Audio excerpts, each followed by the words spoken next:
Today's Tuesday tax tip of the week revolves around retirement savings. For those of you who have an IRA, whether traditional or Roth, a couple important things to keep in mind. The biggest thing is it is due by April 15th after the year in which you want to report it. So in other words, if you want to report either a Roth or a traditional IRA in 2014, you have to make the payment by April 15th of 2015. The total limit that you can take in 2014 if you're under 50 years old is $5,500. It's also the same limit for 2015. If you are 50 years of age or older, you're allowed to add an extra $1,000 that they call a catch-up. So you can deduct $6,500 for a traditional IRA, or you contribute $6,500 to a Roth IRA, again, by April 15th following the year you're trying to use. 401ks,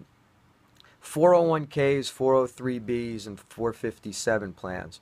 These are all just different Internal Revenue Code sections, and they really only differ because some are for private industry, some are for not-for-profit, some are for governmental agencies and or hospitals. The amount of deferral an employee was allowed in 2014, again, if you were under 50 years old, was $17,500. It's $23,000 if you are 50 or older.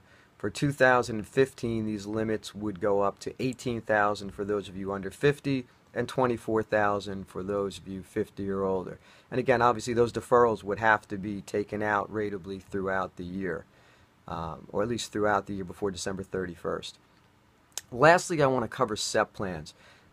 For those of you who own your own business and want a self-employed plan, what you can do is you can deduct up to, in 2014, $52,000 from your tax return. In 2015, that limit goes up to $53,000. The beauty of this plan is not only are you allowed to deduct a much greater amount for your taxes, but the due date of this amount is the due date of your tax return plus extensions. So in other words, if you want to report $52,000 in 2014, instead of filing your return on April 15th, if you take an extension, you will have until October 15th to come up with the $52,000. Hopefully I know these just touch the surface of retirement plans, but hopefully these are a few tips that can help you out. And I will see you next week, which obviously will be after December 31st. So Happy New Year to everybody, and again, I will see you next week.